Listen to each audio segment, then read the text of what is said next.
Well, we have a really interesting program today with an activist I've spoken with a few times on the phone, very nice lady. She came from Boston last November to Tucson. Right, she's the Southern Arizona Regional Director for Arizonans for Fair Elections. And she will explain the Arizona Fair Elections Act, and we need that to pass. So she's going to explain what we need to do and what the problems are that the other side is trying to put on us to prevent us from voting correctly. So Betsy Boggia, would you please take it away? Okay. Hello, Green Valley Dems. Thank you so much for inviting me to join your call today. I'm grateful to be here and have a chance to talk to you. And I'm actually very excited listening to all the activities and things that you have going on. So good for you guys. Where to start? I'm fresh off the Women's March this morning in Tucson. There was over 500 people by my estimate. I'm no crowd estimator, but and I can tell you that we had over 20 petitions filled out and signed, and I think we signed out over 40 petitions. Those are unofficial numbers, but people were super enthusiastic. I was invited to speak, which was very exciting. And I want to share some of what I spoke about before I dive into the petition. It's the Arizonans for Fair Elections petition initiative. It is a ballot initiative to protect voting rights for all Arizonans. It's nonpartisan. And if we are able to get this on the ballot in November and pass it, it will be historical. It's essentially everything they should have passed at the federal level and didn't. So if we're able to do it through a ballot initiative at the state level, that will be historic. So some good news that I wanted to share with you guys just on a macro, since the leak last week, vote.org reported that there has been a 200% spike in voter registrations nationwide. 65% of those were women, and of all of the new registrations, half of them were people under the age of 35. So I think that is good news and bodes well for us as a nation that people are going to come out and vote in force. As you are all aware, the bad news is, this legislative session, Arizona filed about 100 different pieces of legislation and 39% of that legislation, 100 different pieces of legislation related to voting in elections. Of those, 39% were to impede access to the ballot. We also have the dubious distinction of leading the nation in the number of election sabotage bills, which would allow for partisan interference in elections. So it is super important, as we all know, I know I am preaching to the choir, that we all vote and that we protect everyone's right to vote and we make sure that everybody can vote. And so that's what Arizonans for Fair Elections is striving to do. It is a very comprehensive petition ballot initiative, a lot of parts to. So I have a little PowerPoint that I will share with you, but before I do that, I'm just going to list out some of what it does, and you may be familiar with this. It would reinstate the permanent early voting list. It would allow for mail-in ballots. It would allow for early voting, same-day voter registration. It would have protections for citizen petition initiatives like this one. My favorite, it would ensure that the state legislature cannot overturn the results of a federal election. That's going to be super important. It'll allow for accommodations for people with mobility issues or differently abled people so that they too are able to vote or have their ballot transported for them. There's some important, for tribal nations, it would allow them to designate their own polling locations, which is very important to them for their access. It has some limitations on being the amount of money that can be paid to lobbyists, that lobbyists can pay to legislators for food and travel. It also would extend from 1 year to 2 years the amount of time that a legislature has to sit out before they can register as a lobbyist. So it does a lot of important things. There's a piece in there about ballot security, so you couldn't hand our ballots off to some third-party entity. And there's money in there to help build out our election infrastructure. and to reinstate the donation for clean elections. So again, very comprehensive, trying to do a lot of things. Let me see if I can share my screen and make this work. All Good. right. So this is a very nice piece that was put together for us. And again, this sort of goes over a little bit more of what I just told you about. Voters would remain on the permanent early voting list. I don't know if you know, but they changed it to an active voting list, which means if you haven't voted in the previous 2 elections, you can be removed from the voting list, and you may not even find out until you show up to vote the next time. Your voter registration would be updated when you apply for your driver's license.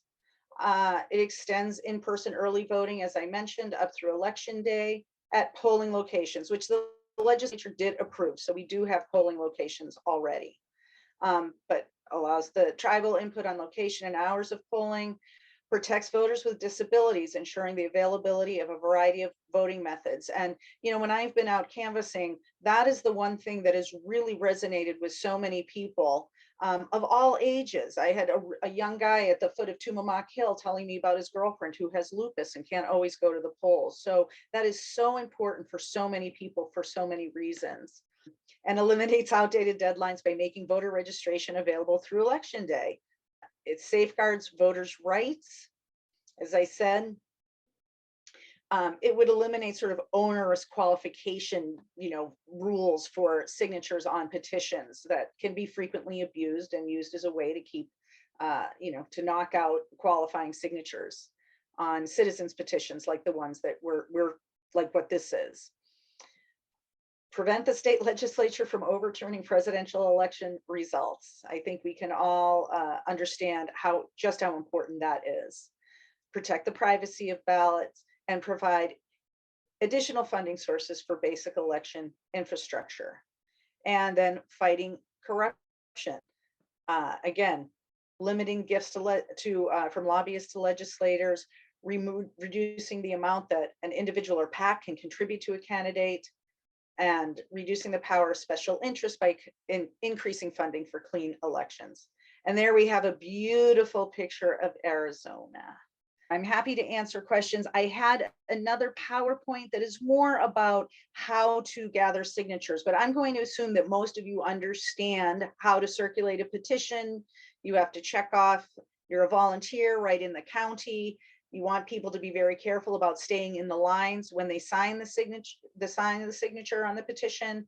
When it's full, you're going to want to have it notarized. You can be efficient like I am and fill out your name, county, and address on the back of the petition, but you may not sign it until you are in front of the notary. That's very important.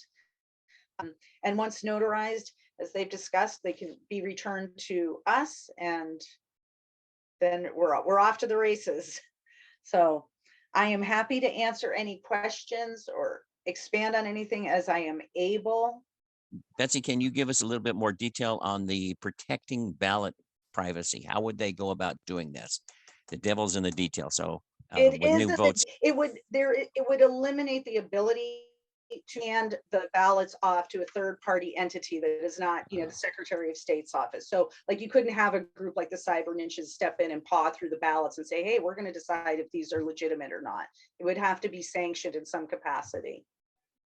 Betsy, could you explain a little bit more about legislators overriding election results? And let's say a Democrat won.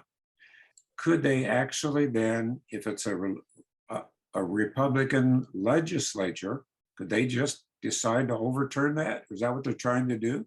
Yes, it has to do with replacing the electors and having them dictate then who they want to be the winner. So what this would do would say that you have to seat your electors by January of the election year, and you cannot change them. So whoever the electors are, they're going to stay in place through the election, and you don't have the ability to swap them out.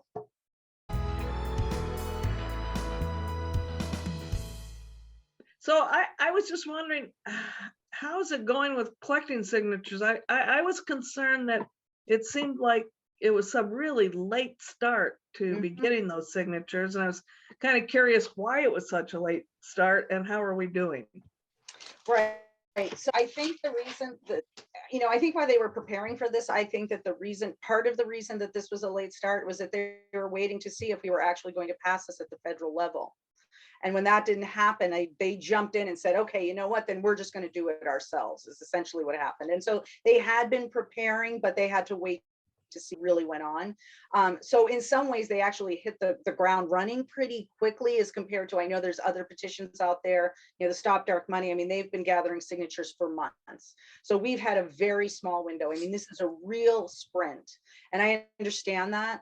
What I have been told is that we do have paid circulators. We sort of have monopolized fieldworks. They are out here in force and they are meeting their numbers.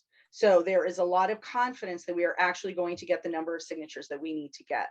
So so I'm very excited about that, and the volunteers have ramped up. I mean, I'm so grateful to have stepped into such a very active community of Democrats through the Pima Dems and all the other counties and the Democratic clubs. There has just been a lot of support and momentum, and people have petitions out and I think are doing a great job of getting signatures. We have regionals in all of the other parts of the state that are also working to gather signatures. So I'm cautiously optimistic that we're going to hit our goal. And there's a lot of support. What I see when I'm out canvassing and talking to people, there's a lot of support.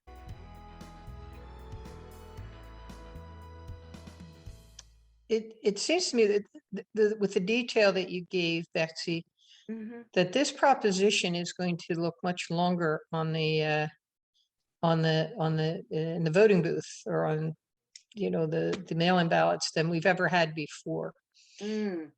And am I correct that with what the detail you gave, it's all in one long proposition, or is it broken down into several? You know what? I don't know. I don't know what the answer is in terms of how it's going to appear on the ballot or how it's, when it's on the petition right now, it's about 20 pages worth of language, and they show where it is modifying whatever the existing law is, what it's adding. So it is comprehensive. I don't know how they're going to handle that when it comes to the actual, ballot. Well, who makes the decision on how that actually is written onto the ballot? Is that the Secretary of State? I would assume that's the Secretary of State's office. Yeah. So being a little cynical here, it's my nature, I'm sorry, but my concern is that it can be manipulated so as to be as confusing as possible. Am I being overly cynical there, or am I?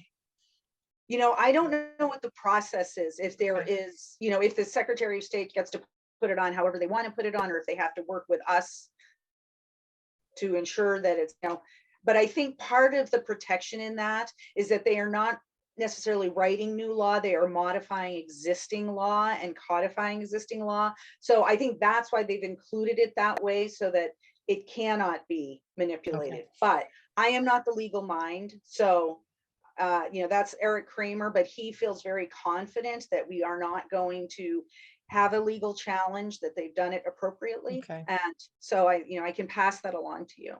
Okay, thank you. Sure. Betsy, I have a question. Could you do the bullet points of this petition again for us so that we kind of have it in mind? Just the maybe 3 or 4 bullet points that are really important that need to be fixed. Could you do that? Yes, I can. I know, because it's so comprehensive. And, I have 3 or 4 that I like to share with people that are the ones that are important to me and that I feel are important to other people and that really resonate. So the permanent early voting list is one that really is important to people. The, not being able to overturn the results of a federal election. As I said, being able to transport the ballot with somebody with a disability issue so they have access to voting as well. That resonates with people. The one, depending on who you're talking to, if you're, talking about mail-in ballots, that's the one issue I've gotten some pushback on, because there are just certain people that are convinced that mail-in ballots are fraudulent.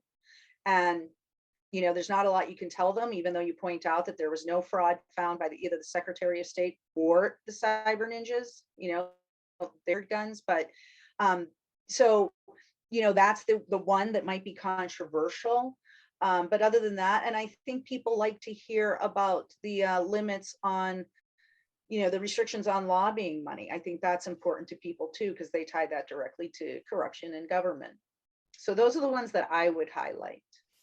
Yeah, because it increases even the registration for lobbies from 25 to Mhm. $50, which is a good step.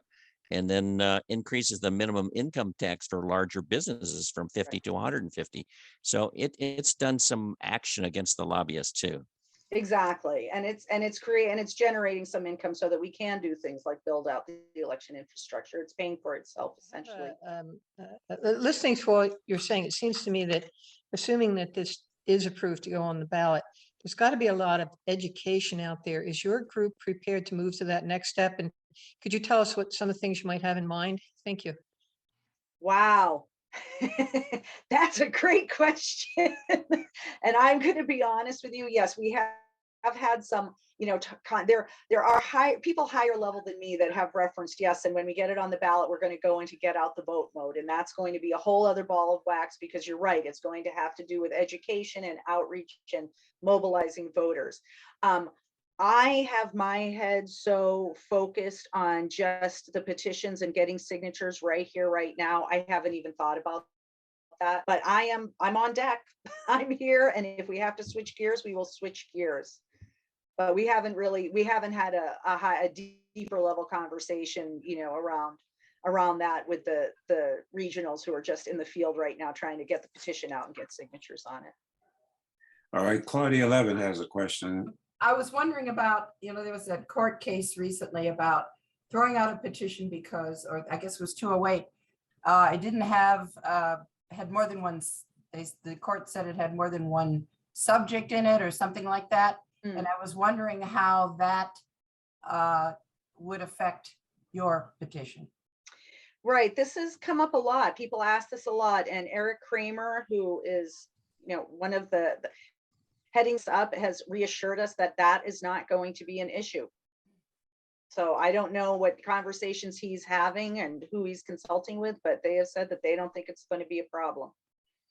Okay, Betsy, do you think all this stolen election fraudulent stuff just all came from Trump? It all just kind of originated there and they decided they'd use it?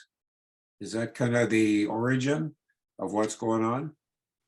Well, I think that information comes to people through a lot of sources. I mean, I think we all know that, yes, that was sort of part of, Trump and his supporters' effort was, when they knew they weren't going to win the election, was to call it into question.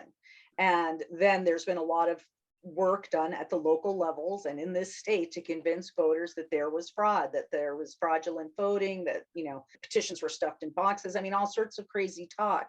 And, again, that's part of what's so, demoralizing at this point, is that you have a Secretary of State who went through and has said, no, we cannot find any fraud. You have, cyber ninjas who went through and said they couldn't find any fraud, in fact, found more petitions.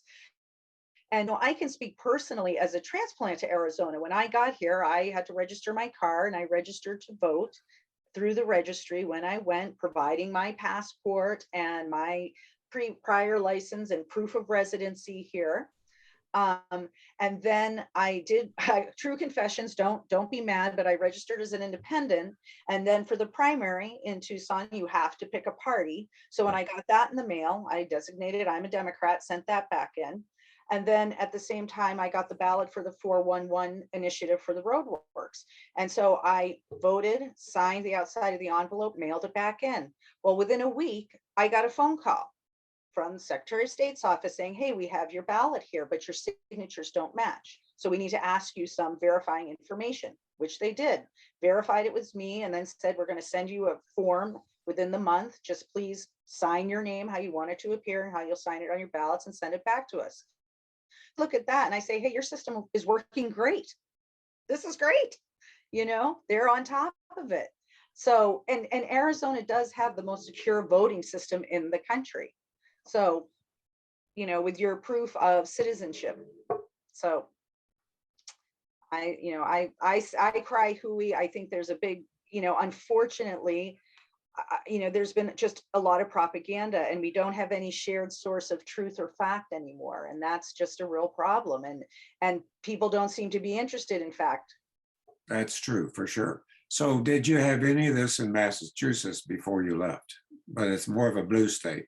No, Massachusetts is a solidly blue state with a very comfortable majority blue legislature. We like to elect Republican governors for some reason. I think we feel it gives us a little balance. But no, and what's really interesting is Massachusetts was one of those states that did not allow mail-in voting until COVID hit.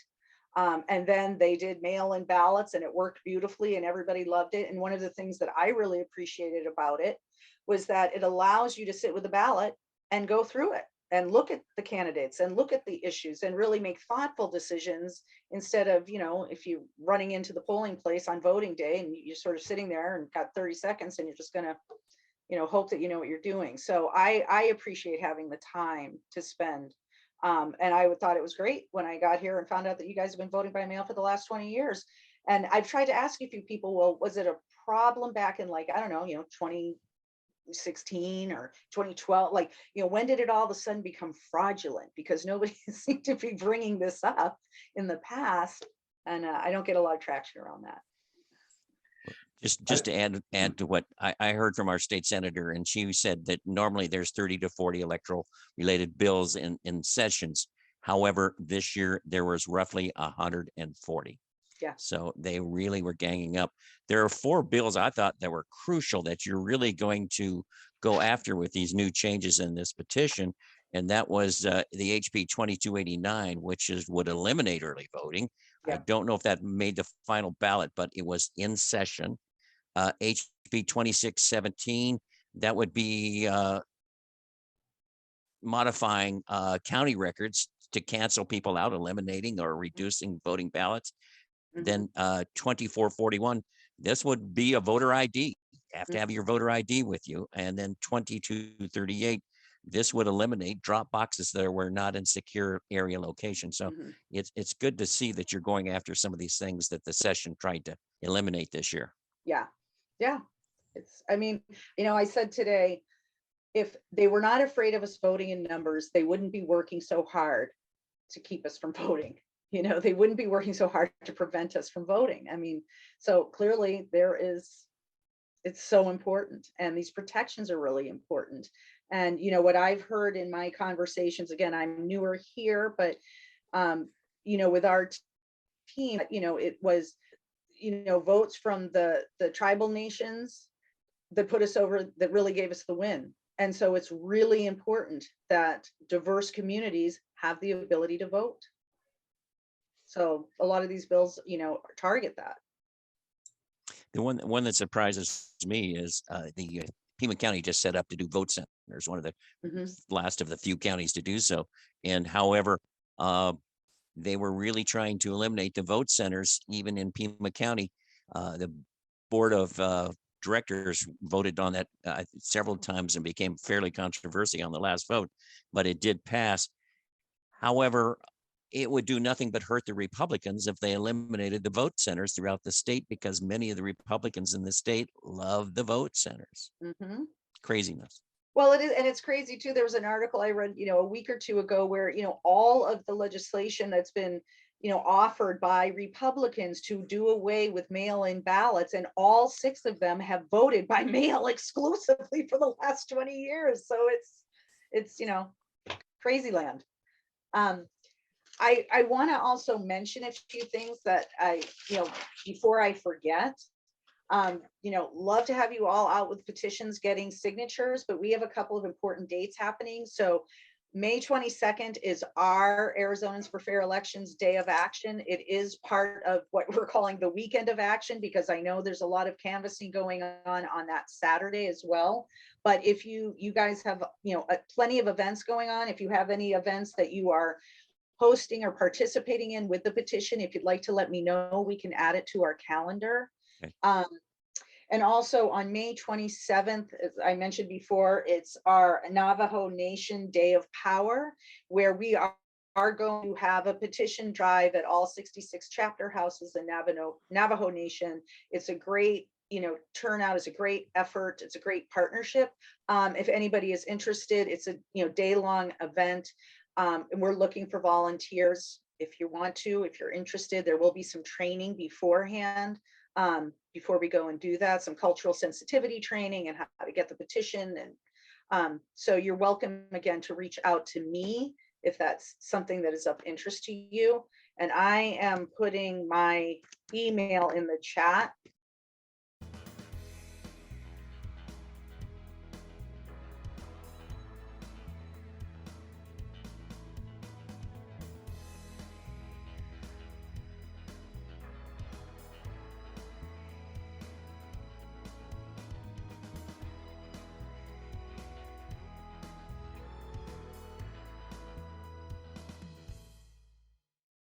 And I know that the petition itself is available on our website if you want to, go, open it up and read it at your leisure.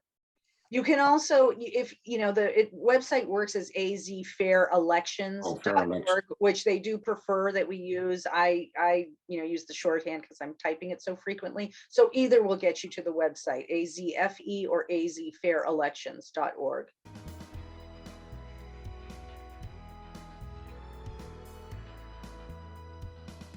It's a good website to visit. So you do have questions. It's go in and poke around. It's fun. Yes, it is. There, I'll put that in there too. Yeah, they ask us actually, and I'll let you know this, they do ask us to use the Fair Elections, the AZ Fair Elections moniker, because that is how it is going to be referred to on the ballot. So they want people to be familiar with that. Know it is, recognize it as Fair Elections.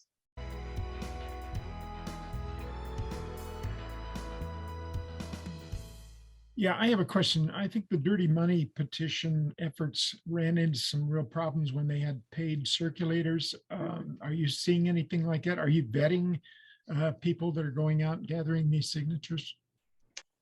I don't work for Fieldworks.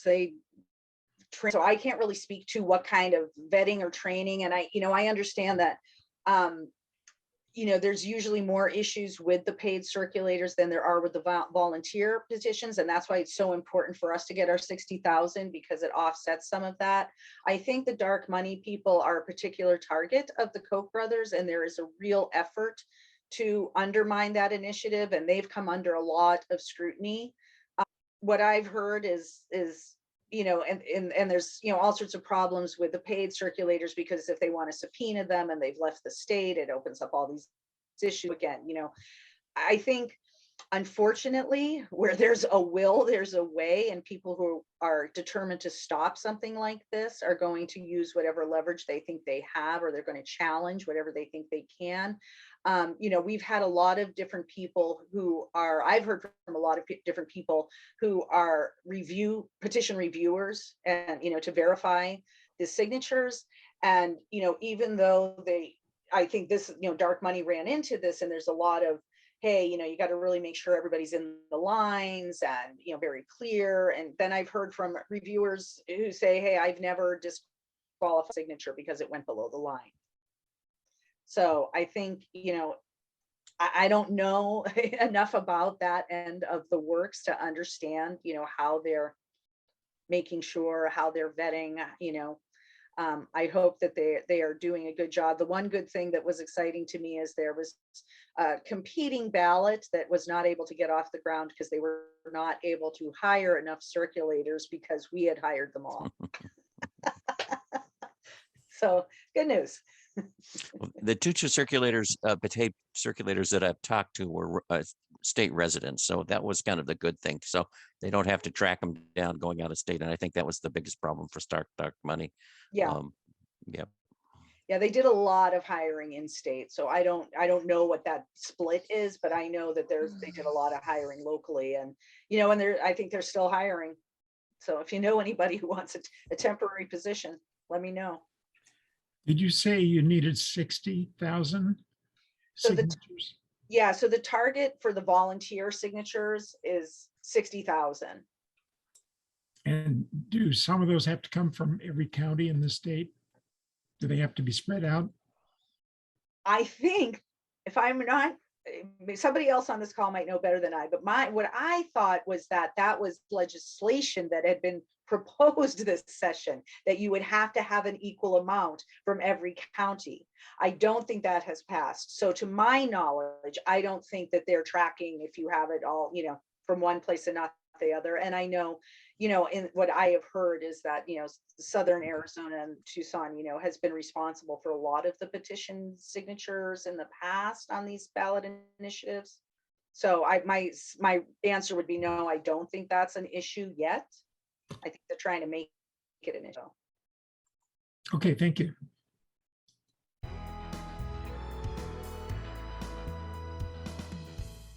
Okay, I'm curious about Eric Kramer, and can you tell us a little bit about his background and why has he sponsored other legislation, or is this something particularly near and dear to him?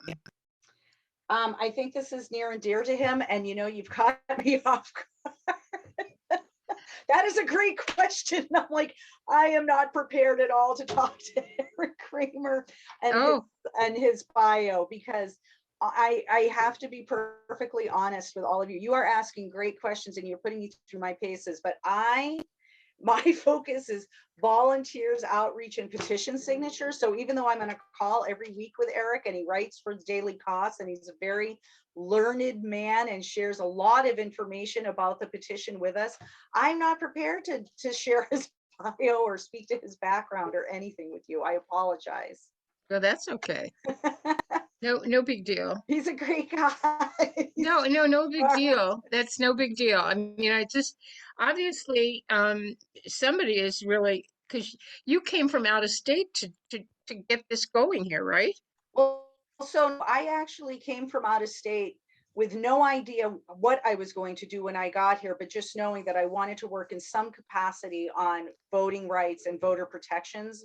And I knew that that was an issue here.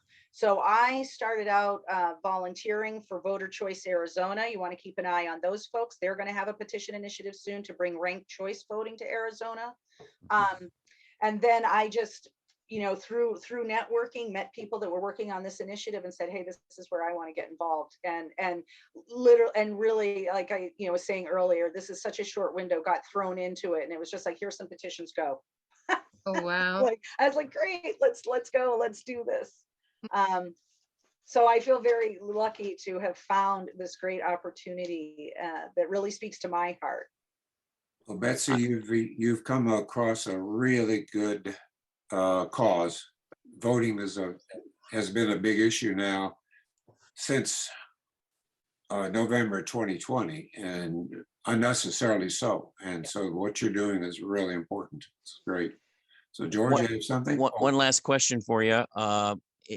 In under the number 8 in your bullet points, reestablish grants to local election officials for needed election infrastructure. Has that been a problem in rural areas in Arizona? Are you aware of just funding to pay for their voting centers? You know what? I don't know what that is specifically in response to. I can't. I know they did outlaw it, or tried to outlaw it Right. for people looking for grants from private companies. Right. And I can see that as a possible, but if you can't pay to get your the schoolhouse or the county courthouse or something to keep the lights on so people can go in and vote, that is a problem. And so that's why they went out for grants to make sure that they could do such things. Right. And it's beyond my comprehension to see why they would not want to do that. Well, in the darkest of times, I would say, because they just don't want us voting. They just don't want us to vote. And it's a very sad state of affairs. And it's sad that we've come to this when democracy is voting is the cornerstone of our democracy. And the peaceful transfer of power it's what separates us from every other, country in the world. It's so demoralizing to see that it's come to this. And I feel very grateful to have the opportunity to work with all of you. And, you're doing great work and against great odds. I talk to a lot of people that can be very demoralizing when there's this slim majority that keeps turning back anything that's reasonable or rational.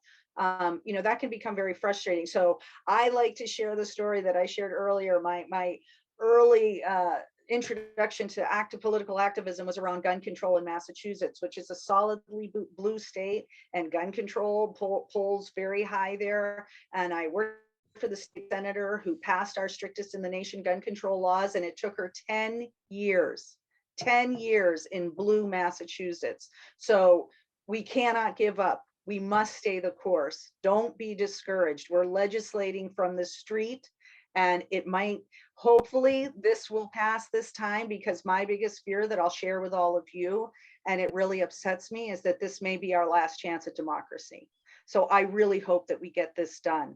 But if we don't, and we can, we've got to go back and keep trying. Question on chat. What's the deadline date to submit signatures? You might have mentioned that already. Yeah, our hard deadline is June 30th. So that's when we need to have all of our ballots in, because we have to do our due diligence and scan them and approve signatures. So the state requires them by July 7th. So, I like to say I have a soft deadline of mid-June. And then, our hard deadline is June 30th to have them all in Phoenix. I will ask everybody to have our petition signed at our office by June the 25th. That way it gives me time to make sure we get them up at PCDP. So if you've not signed the petition, go by headquarters. You've got about another 30 days. Tell your friends and neighbors. You do not have to be a Democrat to sign this.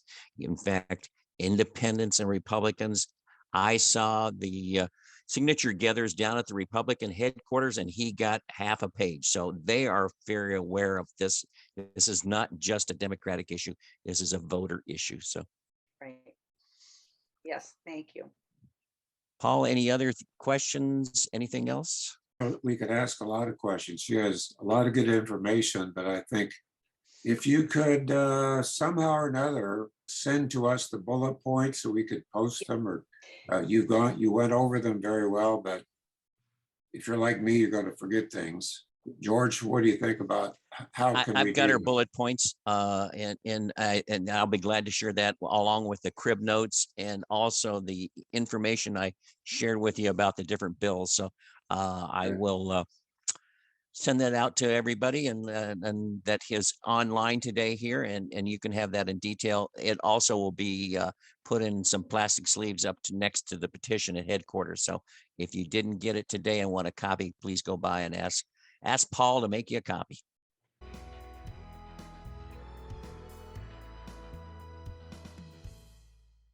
Well, Betsy, you did a wonderful job. Thank you so much. I hope I was able to answer your questions sufficiently, but I so appreciate your support.